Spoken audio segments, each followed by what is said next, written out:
welcome to Question Time. Tonight we are in Weston-super-Mare. On tonight's panel, Maggie Throop, biomedical scientist and business consultant, until her election as an MP in 2015, appointed Vaccines Minister by Boris Johnson in September.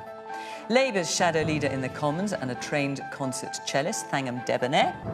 Wendy Chamberlain, a former police officer, now Chief Whip and Work and Pension spokesperson for the Liberal Democrats. Professor Peter Openshaw, immunologist, Professor of Experimental Medicine at Imperial College London and a member of NerveTag, the government's advisory body on respiratory diseases, and retail magnate, owner of chains such as Ryman's and Robert Dias, and for 7 years a dragon on BBC One's Dragon's Den, Theo the Fetus.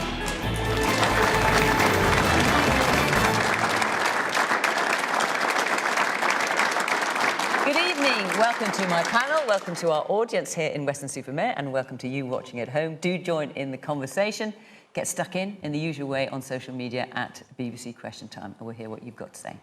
So, our first question tonight is from Jez Thomas. I live at number 10 on my street, so can I have a Christmas party regardless of restrictions?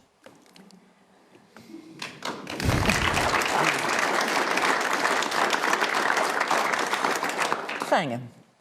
I mean, it really hurts, I think, for a lot of people that this time last year, when the regulations were actually tough, case rates were going up, people were suffering, people were in hospital, people were losing loved ones. And to hear now that while most of us were sticking by the rules, we're sticking to our bubbles and doing all those things, and we were told no Christmas parties, to hear now that not only that there was a Christmas party in high places, but that it was literally in the Prime Minister's residence is pretty hard, isn't it? And no, I don't think anyone should be just allowed to make up the rules as they go along. But unfortunately, that is what we've seen from this Prime Minister, as someone who says one thing one day and then does something else the next day and just thinks he can blag his way out of trouble. The joke is not funny anymore. And there are people now who've lost loved ones or who went through absolute heartbreak last Christmas being parted from each other. I'm sure everyone here knows someone, maybe even some people in this room, who could not be with the people they loved last year. And to think that that was allowed in number 10 Downing Street, and to think that the Prime Minister didn't even have the decency to admit it yesterday in PMQs. He just tried to blag his way out of it. The joke's not funny anymore, and it's really out of order. And just to answer the second part of the question, should we be having Christmas parties? Well, I mean, at the What's moment, the Labour position on I that? think the difficulty we've got is that we don't know yet what the Omicron virus is going to do. And I think we have a period, apparently the WHO is going to take days, I hear, rather than weeks, and obviously Professor can tell us a bit more about that, so that we can make an accurate judgment as to the risk. I think we're right to be cautious and anxious, but also there are different things. I want people to have fun. Is the Labour Party going to have a Christmas party? I don't think at the moment that that's going to be appropriate, because Okay. it was due to be on Monday. We don't know enough at this point. Theo. No Christmas party for my team. We've decided to cancel it. We're going to have a summer party because we really can't take the risk. I mean, I'd rather they had a safe Christmas with their family and friends rather than something happen at a massive works Christmas do. Now, the problem we've got, of course, is the lack of information. And I am concerned that this government is not treating it seriously. Because they say they've been proportionate, they're saying they're taking precautions. Actually, they're not being proportionate. They're contradictory in everything they're saying. Whichever minister you speak to, you get a different answer. So we can't actually tell. So the best thing is to be safe. Let me just do a quick show of hands. Who here is intending to go to a Christmas party? Wow. And who has had a Christmas party cancelled? OK, so not so many people. Quite a few of you had your hands up. The lady in the pink sweater, you had your hand up. This time last year, my parents are from South London, so we couldn't go and see them. My parents both had COVID. We followed the guidance, we did what we were told. I'm stuck in Weston-super-Mare. Mum and Dad are at home in South Norwood, and then you hear they're having Christmas parties while we are suffering. It makes me sick. It really does. It makes me really upset. Maggie? Well, I respect that people have put up with a lot over the last 20 months. Nobody could have predicted what was going to happen. But what about the Christmas party in particular? Well, the Prime Minister said quite clearly on Wednesday at PMQs that all guidance was followed. But that wasn't the question he was asked, which I think is why everyone's laughing, Maggie. So Maggie, go on, you might as well put it straight, because we've got you here now. Yeah. So was there a Christmas party or wasn't there? I wasn't there. No, I don't think you, but still, Prime Minister. I'm sure you were briefed before you came on, Maggie. Like Deputy Leader of the Labour Party, I wasn't invited to whatever was happening at number 10. Who wants to know if there was a Christmas party or not? Come on, Maggie. Look, all these people here, it's question time. Was there a Christmas party or wasn't there? I'm not aware of the Christmas party. Whatever happened at number 10, we've got to remember that number Maggie, 10 is number yes or a no. Number 10 is a workplace. It's a yes or a no. And we weren't 10 is allowed a workplace workplace, parties and either. I've been reassured that all guidance was carefully followed as it continually is. Does that answer your question? No. Do you want another go, Maggie? Blag. My answer's not going to change because the guidance was followed as the Prime Minister. But that must mean that there quite clearly wasn't said a on party then, because the guidance was no Christmas parties. There was a party. Wednesday. But whatever the event was, then So there was an event. I gather that whatever people... I mean, and also this has been just rumour and hearsay. And No, it's not. the Prime Minister has been quite clear that all guidance was followed at number 10 for whatever, whether it's business meetings or whatever. But I wasn't invited, just like the Deputy Leader of the Labour Party isn't invited to the Labour Party next week. It's just a silly thing to say, Maggie, because A, It's she not a was, and silly- B, we're cancelling it. That's just ridiculous. We weren't sure. Well, Maggie, what you have done, not. for which we all think, is you have confirmed there was an event. So, yes, the man here in the maroon sweater. Yeah, I just wondered why has it taken so long, nearly a year, for this story to break? Surely the media knew beforehand, and shouldn't they have brought out? Is it just convenient political timing? OK. That's assuming the media knew. I don't know if... I certainly didn't know about it. The woman here in the red necklace. Yeah, how can you say it was a rumour? Who would be making this up? Well, I think what I'm saying is a rumour that guidance was broken. The guidance was followed. But there can't be a party if guidance was That was followed. followed because there shouldn't have been no party. And I'm afraid that your Prime Minister have just got you all in a little bubble. So you have to say what you think he wants you to say. Well, that's not the case. The man here in the brown sweater. To use a football analogue, if the manager lost the dressing room, then there'd be no confidence left. Has Boris Johnson lost the dressing room? OK. And the man next to you in the tie there. Yes. How many people does it need to be a party? I haven't heard how many was at this party. More than a bubble. Well, according to one source, dozens. But perhaps you could tell us, Maggie. We knew it was an event now. How many people were there? I don't know. OK. Peter, can I have a Christmas party regardless of restrictions? That's the question. Well, we have not been planning to have a Christmas party because with things as they are, regardless of Omicron, we thought that the chances of getting infected were too high. So we'd not been planning that party. There are several other parties which I was invited to which have been cancelled. So do you think the government is right? I mean, Boris Johnson has said twice now people shouldn't cancel their parties, they should still have their Christmas parties. Do you think he's wrong about that then? Personally, I wouldn't feel safe going to a party at the moment if it involved being indoors in an enclosed space where you're close to other people and people are not wearing masks. Even if they've been tested and vaccinated, I wouldn't feel safe. And I wonder if this might possibly reinforce your view. A study has just come out from the National Institute for Communicable Disease in South Africa, which shows substantial ability on the part of Omicron to evade immunity from previous COVID infections. Can you just translate for us what that means? So the evidence is still emerging. I mean, from what I understand, the chances of being admitted with Omicron are reduced to hospital very significantly if you have been vaccinated. So they're seeing a lower proportion of those admitted who have been vaccinated. So that's a good sign.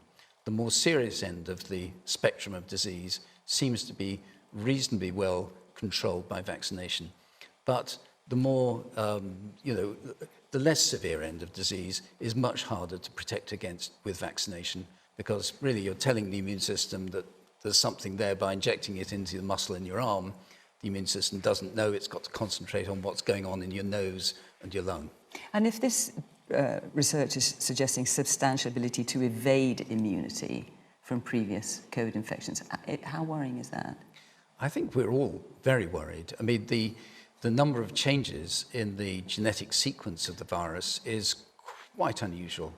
To have 50 mutations, many of which have actually been seen in previous variants, all concentrated in this one variant, is very concerning. And a lot of those mutations are in this spike protein, which is the attachment protein and the target for antibody. So we're still waiting to see how much change there is, but we are very, very concerned about it. The man in the white shirt.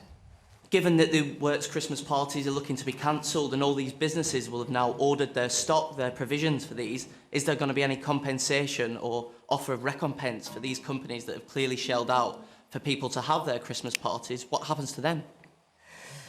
Wendy, you can give us your position on that and also answer the original question, can I have a Christmas party regardless of restrictions? Yeah, I think when we look back to a year ago and what happened in terms of Christmas being cancelled and obviously parts of the UK where families were literally in the car with their turkeys and being told to turn back and not meet, really hard. One of the things I also find incredibly hard about this story is the fact that the excuse being given was those in government were working incredibly hard.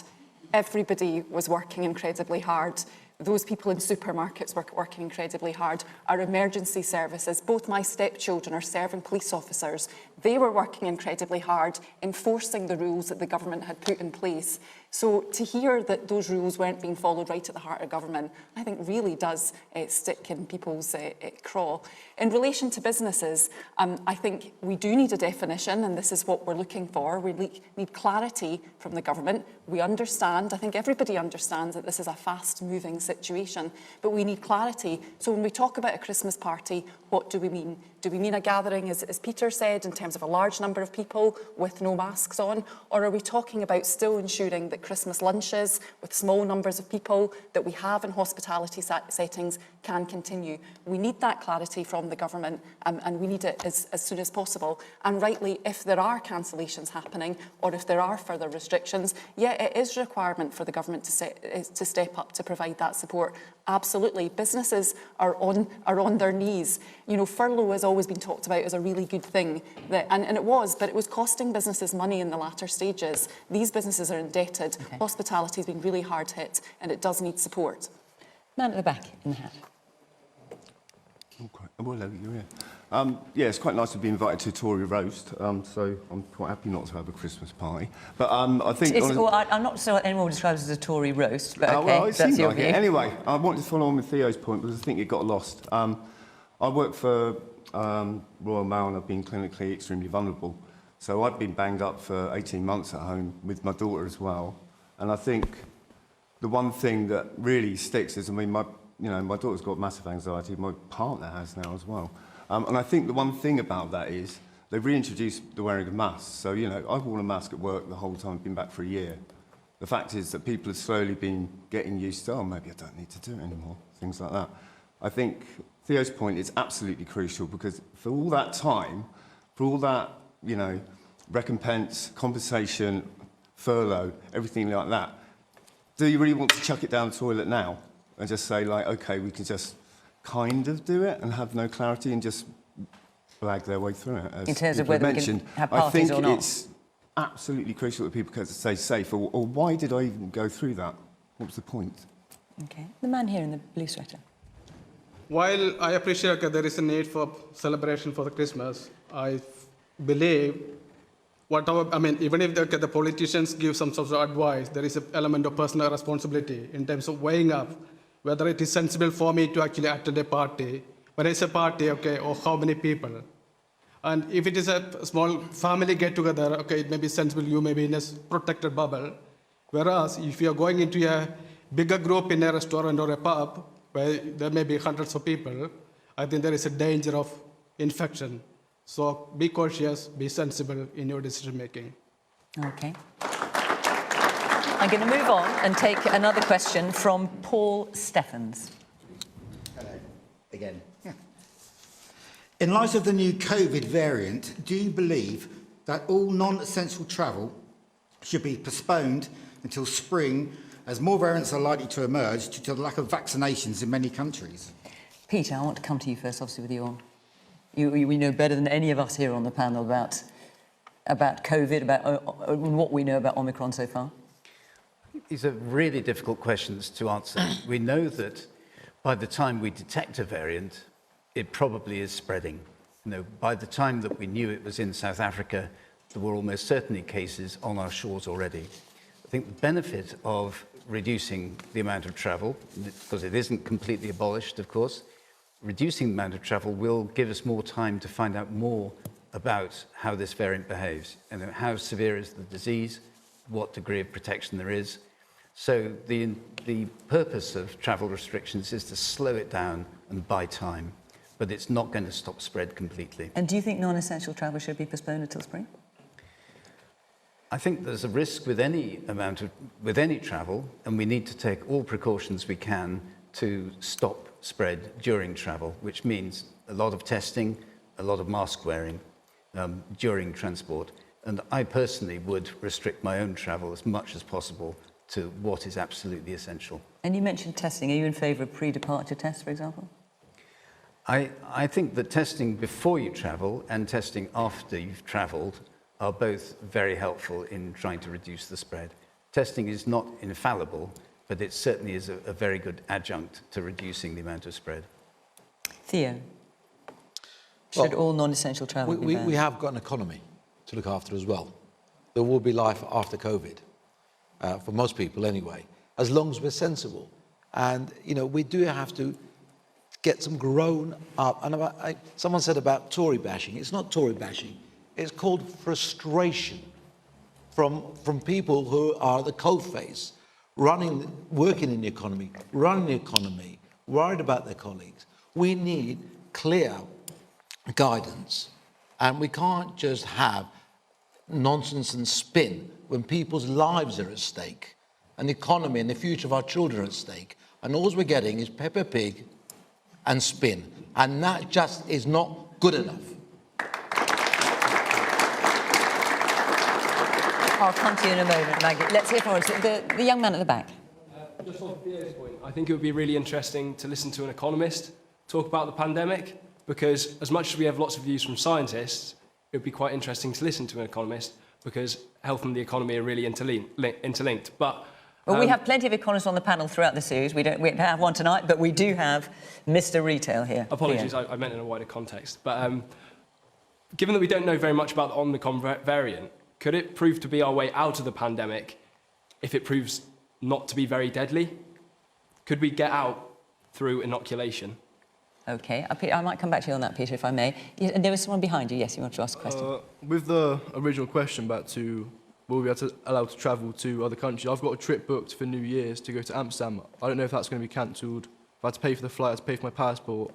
If I waste my money, when am I going to find out if I'm allowed to go or not? Well, I'm not sure anyone on the panel will be able to answer exactly that. The man in the red T-shirt, because there's still so much that we don't know. Thank you. I think what's important there is make sure that as many people are vaccinated as possible, and this means any spare vaccines that the UK has should be given to people abroad, because it's quite clear, and I'm not a scientist by any stretch of the imagination, but what we are being told and what the evidence clearly is, the more people that is vaccinated, the quicker and the safer we will all be. OK. Thank you. You might want to refer to that question as well, but the original question is, should all non-essential travel be postponed until spring? And obviously spring, to the man at the back's wondering whether he'll get his trip to Amsterdam or not. Well, I think, you know, even Peter didn't say definitively no, and I think we also, as we said earlier, we do need to wait until we know more about Omicron, but I think we need to be careful and cautious. I think we should have pre-departure PCRs. I think it's astonishing that you can get on a flight or a boat, you can arrive here, you can get off, you can get on the bus, you can mix with other people and you can get home and you still wait 2 days before you're being tested. Now that is a problem. But I think there are other things such as investing in ventilation, which should have happened months ago. The government was warned that schools were going to need ventilation. I hear from teachers now who are still telling me that the only ventilation options they've got in December is open the window, which is seriously problematic.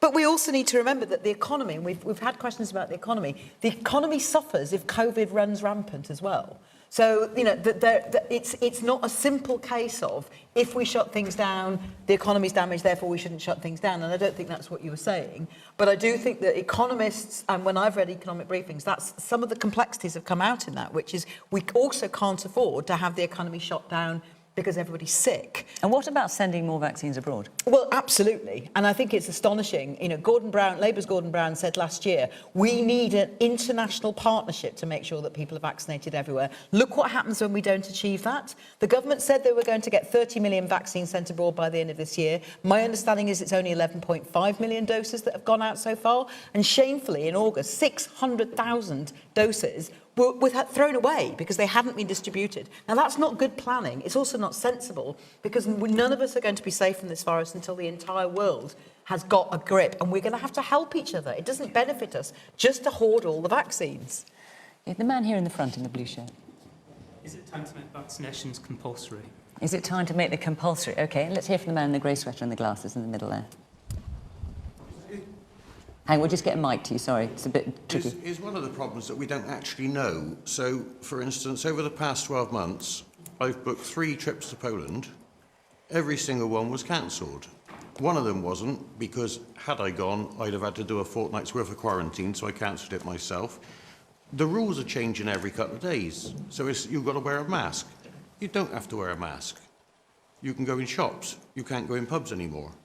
Don't we need some kind of sort of actual plan that's kind of definite so we know where we stand? Yeah, I mean, no one said you can't go to a pub at the moment, so you still can if you want to after the programme. Yes, the woman in the white top here. So, I think the government should be clearly identifying the red country list on a regular basis, once a week. I've got a niece who's in Canada who hasn't been home for 18 months, and her trip back in December is up in the air. Is she going to be able to come back? What are the rules?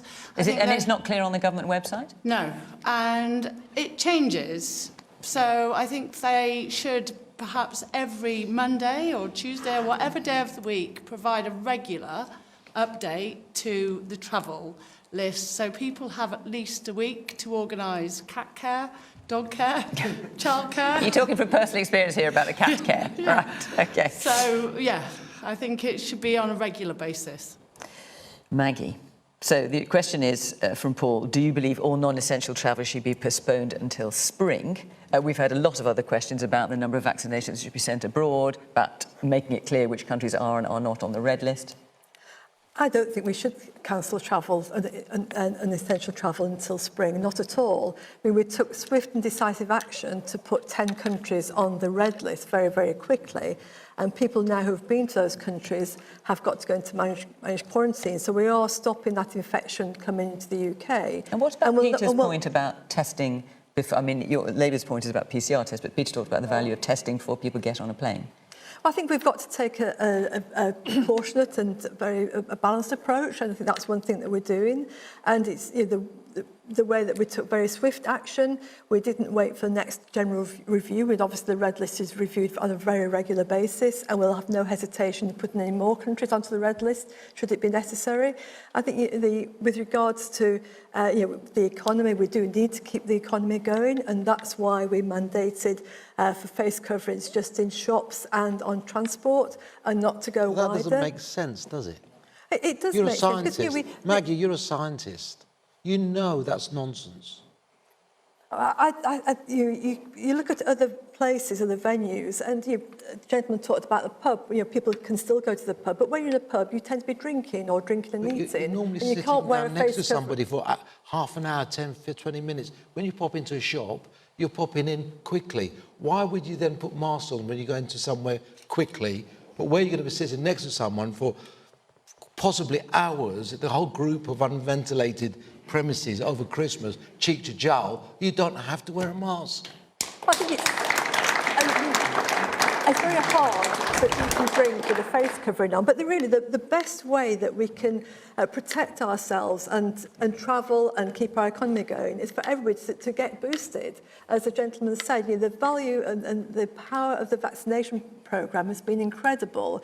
It's actually the anniversary of the Pfizer vaccine being regulated today, and then it was just a few days after that when the first jab went into somebody's arm outside. And we heard the head of trials. Pfizer today saying that, in his view, obviously there's a commercial aspect to this for him, but in his view, we will need boosters every year. Is that your view too? Is that your understanding? Every year we have the flu programme, and obviously we're talking about another virus, and that's why we've...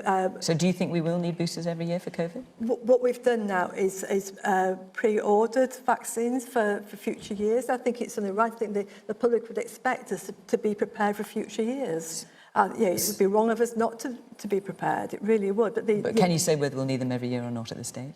At the moment, it looks as if we probably will. Looking at the way the virus has gone already. I mean, one thing about this virus, it's definitely been unpredictable. Just when we thought we were getting somewhere, then obviously we've got a new variant. But we've also got to remember that the most dominant variant in the UK at the moment is still the Delta variant. And the vaccines are so powerful against the Delta variant. So the best thing people can do is to go out. If you haven't had a jab at all, get your first jab. If you've delayed your second jab, get that. But get boosted as well. And we are boosting the booster programme. Wendy, should all non-essential travel be postponed until spring? And then lots of other people, lots of the audience have looked at other aspects of this too. On that first point on non-essential, I think it's back to a degree of clarity from the government in terms of what do we mean by non-essential travel. Our last question was talking about the fact that for many families Christmas was cancelled, and I think it's very easy to think about travel just as people going on their holidays, but we know that there are families who've been separated for significant periods of time as a result of COVID restrictions. So I think we need to think very carefully about that, and I'm certainly supportive of what Labour are calling for in terms of testing. We've done it before, why aren't we doing it again?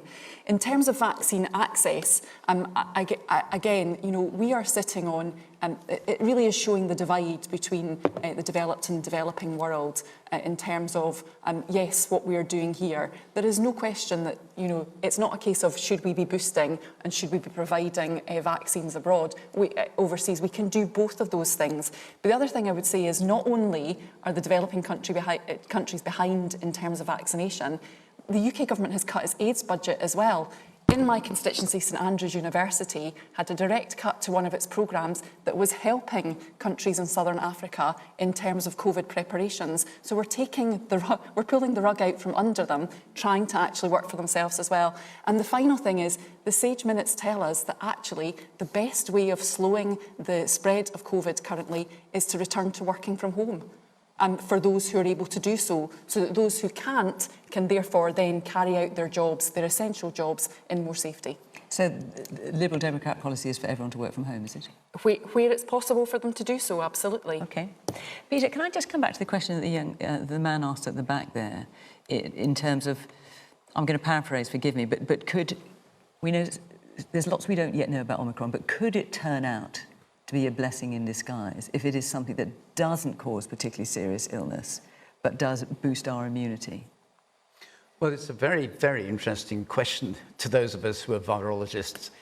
Is this virus eventually going to mutate into a form that is very mild and which might actually spread amongst the population and cause immunity to subsequent iterations?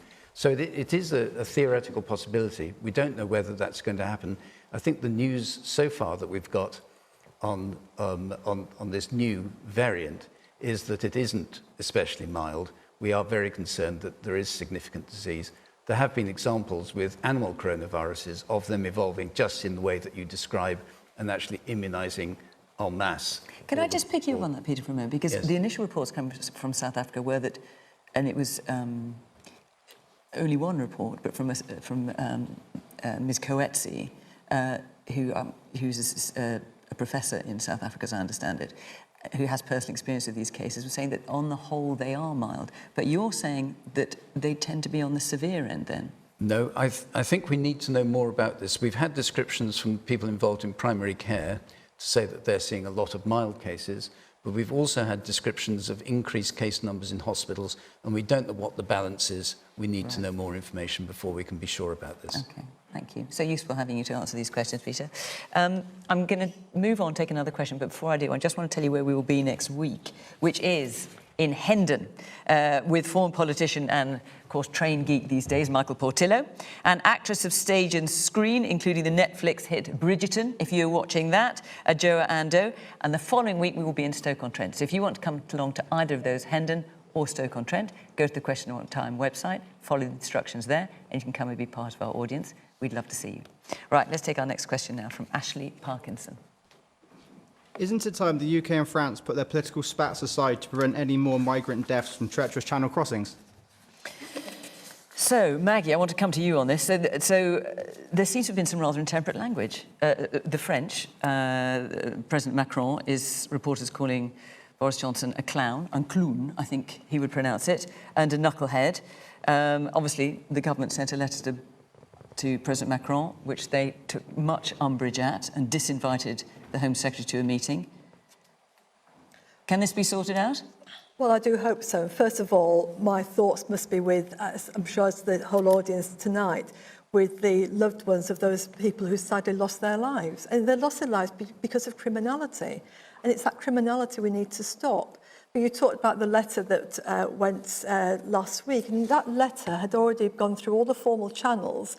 It was actually saying to the French, let's work together. There's lots of things we can do because, you know, it's... So why do you think they were so offended? Look, I'm not sure why they were offended, but I think there's some very sensible measures in there. And you know, we do work very closely with the French. They're one of our most important allies. I think it's important that, you know, it'd be good for the French to work with us. It's good for the UK, but more importantly, it's good for those people that sadly are having their lives put at risk. It's so important that we actually address the criminality, address the trafficking and stop that, because people are getting to Europe under false pretenses, thinking that it's a safe crossing, and it's not at all. And you know, sadly, people are losing their lives because of it. Wendy? Yeah, I do think the dispute between Macron and Johnson is particularly unedifying, particularly when this week on the news we have seen the faces and the families of those people that lost their lives. Where I disagree with Maggie is, you know, Priti Patel has been in charge of this situation for 2 years. And frankly, everything that the government seems to have done has made the situation worse. We are seeing more people travelling, making these dangerous crossings because the government have actually taken away the safe and legal routes for these people who are fleeing persecution, who are fleeing war. There was one person who had come, he'd been working for and with the British Army in Afghanistan. The government have been promising that they're going to bring 20,000 Afghanistan refugees to the UK, 5,000 this year. They haven't brought anybody back in yet because the scheme hasn't started. So people are fleeing for better lives and making those desperate crossings. It's been tragic how this one has unfolded in the last few days. And actually, we've got a long and proud history of being a place of sanctuary. And we need to do our bit. We need to work with the French. We need to work with all our European allies. That's what the government says that it wants to do. But clearly, we need to ensure that we prevent these crossings from happening. And we do that by allowing those who need to claim asylum a safe passage in which to do so. Theo, is it time the UK and France put their political spats aside to prevent any more deaths from channel crossings? I think it's a very sad situation because it's now been politicised. Yeah. And we are now talking about men, children, women, bodies floating in the channel in this day and age. We're politicising by sending letters to world leaders that we tweet. Yeah. And that's what they got offended about, is the lack of treating it. It's the lack of treating it seriously. And I'm quite sickened because, you know, it's not a UK problem. And it's not a French problem. And it's not a European problem. This is a world problem. And we've got to tackle it together. Because as far as I'm aware, Iraq, Syria, Afghanistan are not in the EU. So let's not bash EU, let's not bash the French. unless we work together and not use the whole tragedy as a political pawn, which quite sickens me, to be honest with you, we're never going to deal with it. Man here in the white shirt. But these people are already in a safe country called France. What is the attraction to come to the UK? And shouldn't we do other things over there, form private companies to buy up all the dinghies? I know that'll just push the problem somewhere else, and I know it may not solve the problem, but if it stops one more death by buying one more dinghy, then shouldn't we be doing something like that? Like WeBuyAnyDinghy.com? Do you think that might result in lots more dinghies being made? It probably would, and it would probably push the prices up. But what else? What else is anybody doing? All right, the woman there in the black top. I travelled through Calais about a month ago and saw, it was mostly young people actually, sitting on the side of the road, drying clothes on just makeshift dry bits of sticks. Saw people being, young people again mostly, taken out of vans. They'd obviously tried to get out, been picked up by the police, just dumped on the side of the road. The lack of humanity, I was very distressed to see it firsthand like that. It's the lack of humanity. What life do they have? We can surely solve this problem. As I agree with you, Theo, it's a global issue, and we need to react to it in that way. And the question is about the spat between the French and the British government. What do you make of what you're seeing there? Me?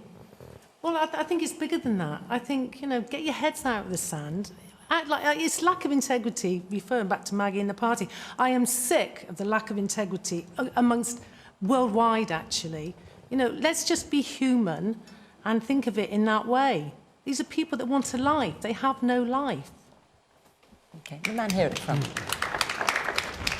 Yeah, hi. We seem to think that the government's responsible for solving all of these issues, but perhaps the public could actually take a greater role globally in how we can support people in need.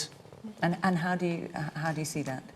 I think we all kind of look on in sadness at these events from the comfort of our own homes. And actually, I think it's about time that we actually looked at things in a very different way, whether that was funding. Back to Theo's point earlier about cancelling Christmas parties, perhaps we could use all of those funds from businesses that are cancelling Christmas parties this year to go to those in most need. Okay. Sangham.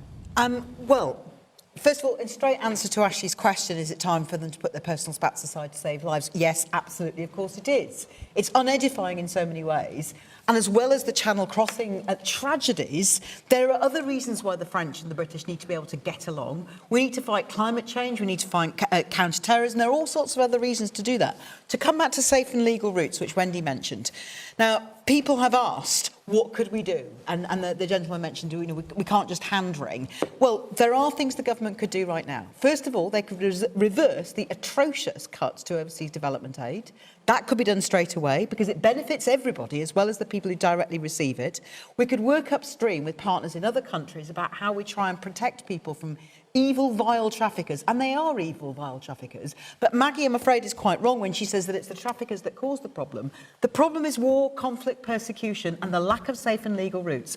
Why do people come from France? Actually, France takes more than us. So does Germany. But when people come here, and I know this because I've got constituents who've got here and have been able to claim asylum and are trying to be reunited with their families. I have constituents who I tried to get out of Afghanistan in the run-up to the fall of Kabul. Months and months of months on the phone to the Home Office trying to get people who had the legal right to be reunited with their wife and children. And we couldn't get them here. And do you know what they're doing now? They are desperate. They are trying to get here because they want to be with their families. People come here. I think we should be proud of the fact that people see this place as a place of sanctuary. We should be proud of that, but we need to provide safe and legal routes, bust the traffic and networks, and also restore the cuts to overseas development aid. We could do all those things now, Maggie. We could do them now. Peter. Well, I think it's such a shame that this has become so politicised. I quite agree that this is really a humanitarian issue. I'd also say, from the point of view of somebody who works in science and in universities, that a lot of our extraordinary talent does actually come from overseas. A lot of the most internationally mobile people are the best talents in terms of innovation, in terms of science. Something like 40% of Nobel Prize winners win their prize in a country which was not their country of origin. And I think, you know, people who move actually should be applauded, and we ought to be finding ways to help them. Can I come in? Very quickly, because I want to take another question. There? Yesterday in Parliament, I met two people who were seeking asylum. Their processes were underway. One was a human resources professional, the other one was a social worker, and we don't allow asylum seekers to work. They're people that we could be having working in our health service, in our social work, in our supply chains, and the government don't allow them to work. Maggie, you wanted to come back in very quickly. Yes, I just wanted to dispute something that Fiona said, that actually since 2015, we've brought 25,000 people in through safe and legal routes, which is more than any other EU country. Also not true. And I'm afraid it is true, and we do have those legal and safe routes. We tend to, overall, we take fewer refugees than many European We can't get people out of Afghanistan, Maggie, and you know it. We have got schemes being put in place, and it's important that... When is this scheme coming? The government knew for a very long time we've already that we were eventually brought going to people in withdraw. through the relocation scheme, which was, and we were very quick off the mark with Operation Pit-In, and that should be recognised. You left a lot of people behind. You left a lot of people behind. You left a lot of people who already had the right to be here. You knew that eventually we were going to withdraw from Afghanistan. There was no plan. There was no plan. And that's left people who worked for the British authorities, for the British Army, interpreters, whose lives are at risk right now, who are, for all we know, being tortured, and actually I do think we do know that they are, by the Taliban. We have let those people down. We've lots of people out, and we're creating safe and legal routes for others as well. When is it coming? We need to make sure that the people have come through in a timely fashion. August. We will be. It was August, it's now December, we still don't have the scheme. And you know how to do a resettlement scheme, because as you said, you did have previous resettlement schemes. So it's not that hard, we're not starting from scratch. And actually, I think that the professor is right. People do want to see that sort of, that richness of society. I think people in this audience have said that they want us all to be able to welcome people who need to flee dangerous places. And you had a chance and you failed. All right. Let's take another question from Carl McDermott. After the recent shuffle, is the Labour Party now a credible opposition, or must they continue to rely on the conservative blunders to make their progress in the polls? Well, you're laughing, Fagin. Let's see if you're still laughing in a minute. Wendy. So I think what was interesting about this week is the fact that this is the second reshuffle that the Labour Party have made in 6 months, which does suggest that maybe May didn't go exactly as they had planned. What's clear is it certainly does feel to me as a politician in another opposition party. And, you know, my view is quite clear. I am elected as a Liberal Democrat, and my job is to oppose the government unless they persuade me otherwise, because I've been elected on the basis of the policies on which I stood. So as an opposition politician from another party, I do feel that this does feel like a reshuffle that is now looking forward positively for the Labour Party to the next election. It'll be interesting to see how it goes. I do think Yvette Cooper is a loss as chair of the Home Affairs Select Committee, because I think she had a powerful role there in holding the government to account. But yeah, it's quite clear that the issue, you know, we've talked about it already this evening, the last 20 months, and the number of things that we feel the government hasn't got right. We need to have a credible opposition, and Labour are the biggest party as an opposition party to do so at the moment. It's not often we hear a rival party praise another party's reshuffle. Meg, would you like to do the same? Go ahead. Well, I think the timing was probably not quite the best timing. But apart from that... You're referring to the fact that the Deputy Leader was making a speech at the time. Exactly, yes. I think it's always known that governments are stronger with strong opposition. And I think it's been actually great that Labour have been supportive of us during the pandemic. I think it's been really important that we've worked together. But it's important also we have strong opposition in other ways. And yes, as Wendy says, we do need to be held to account. And I think it makes better government when we've got strong opposition. So, you know, time will tell whether the new shadow cabinet is stronger than the previous one. And I look forward to the coming weeks and months and seeing if that's the case. Okay, man in the white chair. I think that going back to the gentleman's question is that they've had 2 Labour reshuffles, but does that not evidence that, one, Labour are willing to change, and then when they're willing to change, they're also happy to reflect on that, review that and go, OK, yes, that didn't work, but we're going to try again. When we look at the opposition party, we see failure after failure, lie after lie, you know, denial after denial. Where do we stand with that? The opposition party is Labour, is that... No, with the Conservative Party. You mean the government? Yeah, with the government, yeah. OK, man in the brown sweater. People talk about a one-party nation, but is that not simply because, let's be honest, there really isn't much of a credible alternative, and there hasn't been for years? Not much of a credible alternative, and there hasn't been for years, Thangham. Well, I obviously disagree because I think, you know, Maggie says that the government needs strong opposition. I think we've been good and critical when we've needed to be, and we've been cooperative when it's been in the nation's interest. Nobody wanted the government to fail to protect our health. However, I can point to any number of U-turns that this party, my Labour Party, that I'm proud to be a shadow cabinet member of, has forced the government into over the last year when it was necessary. I mean, just when I was shadow housing secretary, it was quite hard to get the government to acknowledge the damage that was being done on cladding, for instance, and I was very proud when I was able to push the then actual Secretary of State for Housing to make a commitment of £3.5 billion for cladding removal. But just what as about an example. the point? Now, what about just to save you listing all the U-turns you believe that you've made? What about the point that with the second reshuffle in 6 months, it's an indication the first one didn't work? No, I quite liked the gentleman's point up there about how that's a sign that we reflected and we put the right people and we tried people out. I obviously quite liked his point. And I have to say also, Yvette, yes, I mean, Yvette is obviously a loss to the Home Affairs Committee, but I cannot wait to see her go against Priti Patel in the actual dispatch box. She is a tower, a force of nature, that woman. But so too is in my view, the entire shadow cabinet. A slimmed down, effective shadow cabinet, scrutinising the government, doing what we're supposed to do, and I'm very thrilled and proud to serve in it, and we're waiting and eager for government by working hard. We're not just going to wait for it to come to us. Yes, the government, the reason I laughed was because they're doing us so many favours, but I will keep going. Saying it's part of political broadcast, and I think that's quite enough. Thank you. Theo. Oh, I'm pleased because at the moment, Boris and team have been running around like a bulbous partridge looking for a pear tree to sit down on. I mean, a bulbous partridge? Yes. I mean, absolutely. They've had no opposition.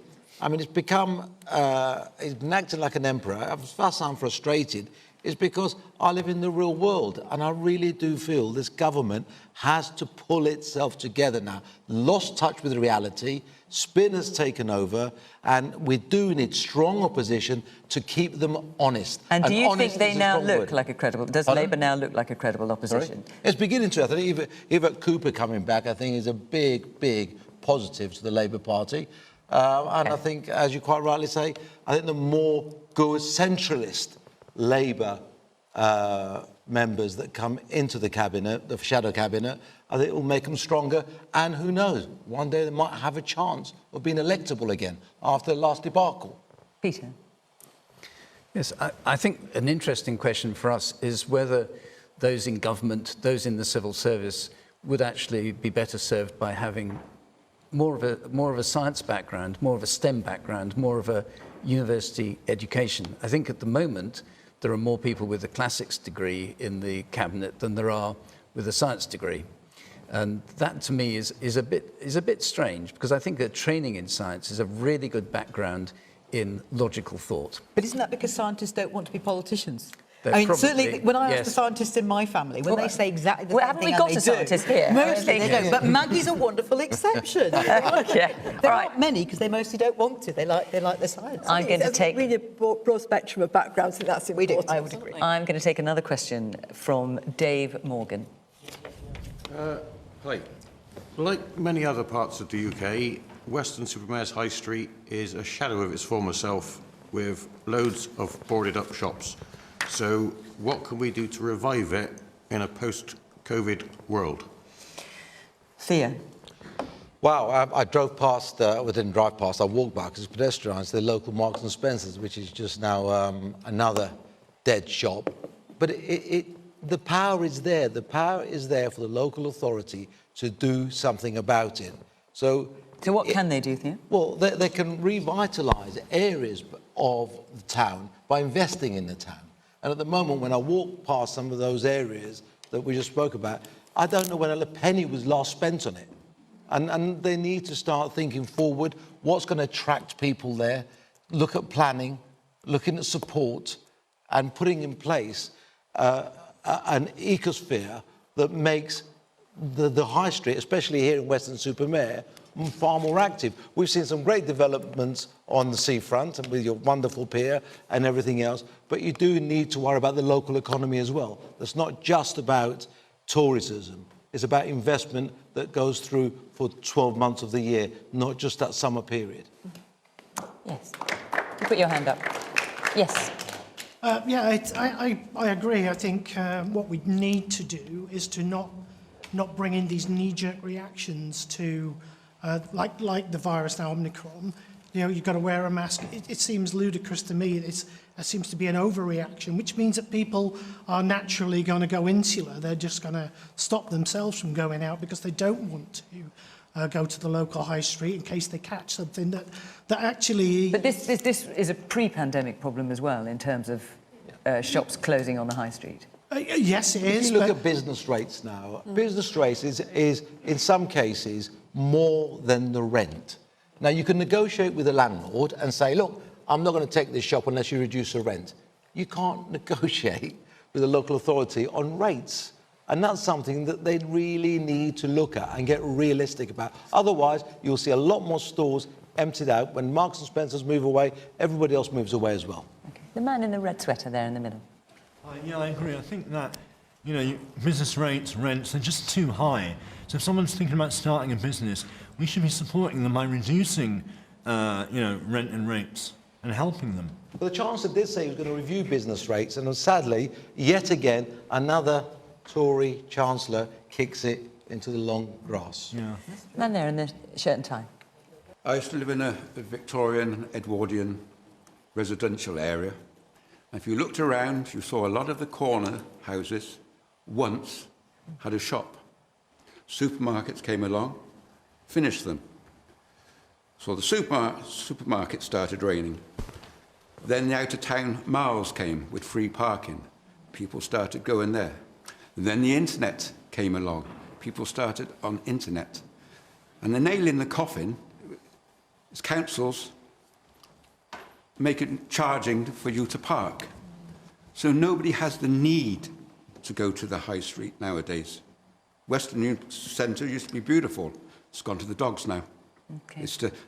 I don't know if you call that progress, but that's what's happened. All right, dear, let me get round the rest of the panel as well. Maggie. Yeah, I completely understand the issue, and I've got 2 towns in my constituencies that have got very, very similar problems, and we're determined to level up, and people, and particularly the Labour Party, seem to define levelling up as between north and south, and I don't believe that at all. I think coastal communities are quite hard hit as well. I think it's important that we recognise that, because people, until the pandemic, people went elsewhere for the holidays, but hopefully now, because of the pandemic, we've realised just what a lovely country we've got for people to come and to our coastal communities. And what about Theo's point about business rates? Well, we've done an awful lot to support businesses. I know a lot of shops in my constituency are quite small shops, so they get business rate relief, which is really important. It makes sure that they can keep going. But I think we have changed the way we use our high streets, and I think the onus is on us as well to use them or lose them. But we can use them in a different way. But we will lose them because people can't afford to trade there. When it costs you very little to trade online, but if I can buy £1 retail online for 20p, why am I going to buy £1 retail for 75p in the high street? Okay. Well, as I said, the onus is on us to use it or lose it. And I think the high streets are changing. I didn't answer. and I've got to get round. Are adapting. People are laughing at that, Maggie. Why do you think that is? I actually shop in my constituency, and I'm proud to support my local shops. And I think that's the message I'd like to put out. That we can't blame other people when we're not doing it ourselves. But also, the culture's changing, and we can change the culture around. So it becomes a destination. So we go for a coffee and do different things in our high streets. It's not just about what we see as retail. Wendy. So the one area where I do agree with Maggie is I do think our high streets have changed in terms of it is somewhere where we go to socialise as well as to shop, and there's a much more mixed economy. It's actually Small Business Saturday this weekend, and I'm going to be in 2 areas in my constituency. St Andrews, which does have a Ryman's, Theo, you'll be pleased to know. Excellent. And it has a real range of independent shops supported by a business improvement district, which, using funding through the Scottish Government, actually developed an app, a shopping app, so that during the pandemic, those local independent businesses who couldn't afford to do that themselves were able to do so. The other place is Leven, which is a very economically deprived part of Fife, and actually it's seeing some investment coming in because there's a railway coming to the constituency, and the community, it's really important that they get a say on how that money is done. But I agree with Theo in relation to business rates. I agree we need to support local authorities, but there's 2 other things the government are doing that I think is wrong. One is in relation to VAT. We've asked for it, the Liberal Democrats have asked for that to be kept at 5% till April. They've not done that, so businesses are seeing those increased costs now when things are really difficult. And second of all, just remember those national insurance hikes that we're all going to feel in our pockets as individuals are also felt by businesses as well. That's increased cost to businesses at a time when they can least afford Peter. it. I think there's so many changes going on in the world, and this is obviously a major change. I don't know how it's going to play out, but I think we need to rethink what it is we do in our high streets, in our centres. How do we return to having more of a community feel in our centres?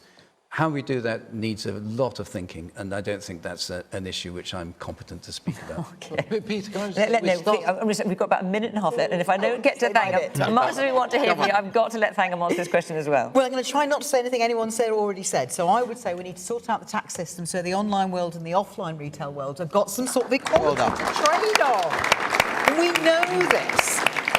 We could also do with the Minister for the Supply Chain, because I know a lot of my small businesses, and yes, I will also be shopping in my high street as well on Saturday, but it's not just small businesses on the high street, it's also the supply chain as well, which needs a lot of love and support, and I think we could really do with the Minister for the Supply Chain. But for heaven's sake, sort out the online tax system. Will you?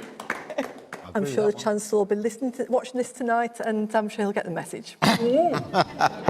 Boom. I've got time for one more point from the audience. Yes, the man in the check shirt here. The expression "use it or lose it" starts to sound suspiciously like the government blaming us for the problem. It does.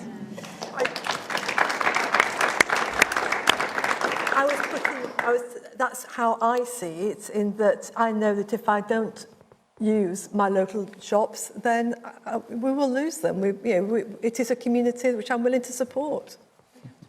Okay. Be able to afford it. They can't afford it here, says. Right, okay. We could talk about Weston-super-Mare High Street for some time, I think. Well, Theo, certainly you could, anyway. But look, our hour is up. Thank you very much to the panel for coming this evening. Thank you to all of you here in Weston-super-Mare for coming along. And, of course, thank you to you at home for watching. And if you want to get a bit more of a fix on news and current affairs, you can watch my colleague Laura Koonsberg on Newscast, which is on just after this. But from Question Time, here in Weston-super-Mare. Bye-bye.